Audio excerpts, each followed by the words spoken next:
اعوذ باللہ من الشیطان الرجیم بسم اللہ الرحمن الرحیم۔ کتاب قرآن اور صاحب قرآن کے سلسلے میں آج ہماری تیسری بحث ہے۔ اس موضوع کے وسیلے سے ہم امت مسلمہ کو بتانا چاہتے ہیں کہ قرآن صرف پڑھنے اور رٹنے کا نام نہیں ہے، بلکہ اس میں غور و فکر کرنے کا بھی حکم ملا ہے۔ قرآن دعویٰ ہے، اس کی دلیل صاحب قرآن ہے۔ مثال کے طور پر قرآن کا دعویٰ ہے کہ ہم نے ہر چیز کو کتاب میں شمار کر رکھا ہے۔ سورہ نبا آیت نمبر 29، یعنی ہر شے کا احاطہ کتاب کیے ہوئے، یعنی جس پر شے کا اطلاق ہو وہ سب کتاب میں موجود ہے۔ اب شے کیا ہے؟ شے مخلوق ہے، یعنی جس چیز پر بھی خلق ہوئی اور اس کا کوئی کام نہیں، کوئی اسم نہیں، یہ کتاب ہر شے کا احاطہ کیے ہوئے، یعنی اس تمام تر مخلوقات کا علم موجود ہے۔ امام وہ ہوتا ہے جس پر اسم کا اطلاق نہیں ہوتا، کیونکہ وہ شے مخلوق نہیں بلکہ وہ خالق ہے۔ اس لیے امام حجت خدا ہے، اور حجت اسے کہتے ہیں جو مخلوق سے پہلے ہو، مخلوق کے ساتھ موجود ہو اور مخلوق کے بعد بھی باقی رہے۔ اب یہ قرآن کا دعویٰ ہے اور دلیل کے بغیر قائم نہیں رہتا۔ اسی لیے اللہ نے قرآن میں ارشاد فرمایا کہ ہم نے ہر شے کو امام مبین کے احصار میں جمع کیا۔ سورہ یاسین آیت نمبر 12، یعنی امام مبین دلیل ہے قرآن کے اس دعوے کی۔ تو امام مبین کون ہے؟ امام حسن فرماتے ہیں کہ رسول اللہ صلی اللہ علیہ وسلم پر جب یہ آیت نازل ہوئی تو ابو بکر اور عمر کھڑے ہو گئے اور کہا، یا رسول اللہ، امام مبین سے مراد توریت ہے، زبور ہے، انجیل ہے یا قرآن ہے؟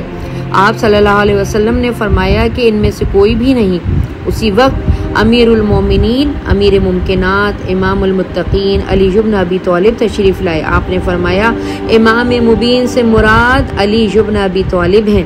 اللہ نے ہر چیز کا علم انہی کی ذات میں حصار کیا ہے، یعنی قرآن کا دعویٰ علمیت کرتا ہے تو دلیل امام زمانہ ہے۔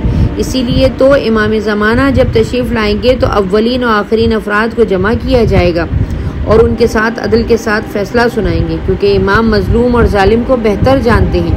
قرآن کا دعویٰ ہے کہ جو کوئی مصیبت زمین پر تم پر خود پہ پڑتی ہے اور بیشتر ہم سے پیدا کرے، کتاب میں لکھی ہوئی ہے، بے شک یہ اللہ کے نزدیک آسان بات ہے۔ سورہ الحدید آیت نمبر 22، یعنی مصیبتوں، آزمائشوں اور عذاب کے نزول کا علم بھی کتاب میں موجود ہے۔ تو پھر کیوں نہ قاری قرآن مصیبتوں کے 2 پارے کرے؟ جب زمین پر کوئی آفت نازل ہو تو اس وقت لوگ حجت خدا امام زمانہ کے پاس جاتے تھے اور کہتے تھے کہ آپ ہمیں اس سے نجات دلائیے۔ ایسے واقعات کتابوں میں درج ہیں، جو خود عمر نے کئی بار اقرار کیے کہ اگر علی نہ ہوتے تو میں ہلاک ہو جاتا۔ یعنی امام وہ ہوتا ہے جو تمام تر پریشانیوں کو جانتا ہے، انہیں دور کرنے کی بھی قدرت رکھتا ہے۔ تو پھر کیوں اس کی دعا نہیں کرتے کہ کیوں اس سے مدد کے لیے نہیں پکارتے؟ کیوں پریشانیوں میں اس کو نہیں پکارتے؟ کیا وہ تمہاری پریشانیوں کو دور نہیں کر سکتا؟ قرآن کا دعویٰ ہے کہ اگر ہم اس قرآن کو کسی پہاڑ پر نازل کرتے تو آپ دیکھتے کہ پہاڑ خدا کے خوف سے جھک جاتا، پھٹ جاتا۔ ہم یہ مثالیں لوگوں کے لیے بیان کرتے ہیں اور تاکہ وہ غور کریں۔ سورہ حشر آیت نمبر 21، یعنی قرآن کا یہ دعویٰ ہے کہ اگر پہاڑ پر نازل کیا جاتا تو پہاڑ پھٹ جاتا۔ تو کیا اب لوگ مولا علی کے بیت اللہ کے ظہور کے منکر ہیں کہ انہیں دیوار کعبہ میں دراڑیں نظر نہیں آتی؟ کیا دیوار کعبہ شک نہیں ہوئی؟ کیوں ہوئی؟ دیوار کعبہ اسی لیے شک ہوئی کہ علی آ رہے ہیں، وہ صاحب قرآن ہیں جن کی ذات گرامی میں قرآن محفوظ ہے۔ اسی لیے تو رسول اللہ نے جب بھی کہا کہ اے علی کچھ سنائیں تو کہا توریت سناؤں، زبور سناؤں، انجیل سناؤں یا قرآن سناؤں؟ تو رسول اللہ نے کہا کہ قرآن سنائیں۔ تب آپ نے قرآن کے نزول سے پہلے ہی قرآن کی آیات سنا کر بتا دیا کہ وہ میں ہوں جس کی ذات میں قرآن محفوظ ہے، اور اللہ نے بھی قرآن میں واضح الفاظ میں بتا دیا کہ بے شک یہ قرآن بڑی شان والا ہے، ایک پوشیدہ کتاب میں لکھا ہے جسے بغیر پاکوں کے اور کوئی نہیں چھو سکتا، پروردگار عالم کی طرف سے نازل ہوا ہے۔ سورہ واقعہ آیت نمبر 78، 77 اور 80، یعنی آیت نمبر 77 سے لے کر آیت نمبر 80۔ قرآن کتاب منکون میں محفوظ کیا گیا۔ قرآن کتاب منکون وقت کی حجت یعنی امام زمانہ ہیں، جن کی صفت یہ ہے کہ وہ مطہر ہیں۔ اللہ تعالیٰ نے یہاں مطہر کا وزن ذکر کیا ہے۔ ایک اور ہوتا ہے طاہر اور ایک ہوتا ہے مطہر۔ طاہر اسے کہتے ہیں جو پاک ہو، پاک کرنے کی صلاحیت نہ رکھتا ہو، اور مطہر اسے کہتے ہیں جو خود بھی پاک ہو اور دوسروں کو بھی پاک کرنے کی صلاحیت رکھتا ہو۔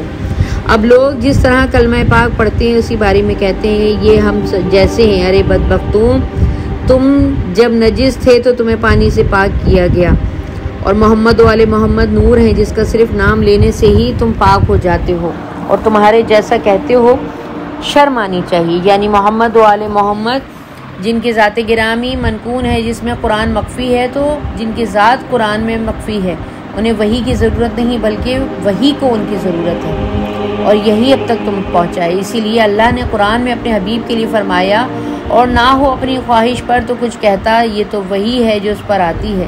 سورہ نجم آیت نمبر 3 اور 4۔ یعنی رسول اللہ اپنی خواہش سے مطلق بھی نہیں کہا کرتے تھے، وہ جو بولتے تھے وہ وحی خدا ہوتی تھی۔ اللہ نے جب یہ کہہ دیا کہ میرا حبیب اپنی مرضی سے کچھ نہیں کرتا، تو پھر لوگ بار بار کیوں پوچھتے ہیں، ضرورت کیوں پڑتی ہے کہ یا رسول اللہ یہ مولا علی کے فضائل آپ اپنی مرضی سے بیان کرتے ہیں یا اللہ کی مرضی سے؟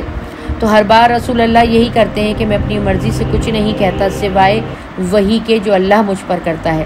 حضرت جابر بن عبداللہ کہتے ہیں کہ رسول اللہ نے طائف کی لڑائی کے موقع پر مولا علی کو بلایا اور ان کے ساتھ سرگوشی کی۔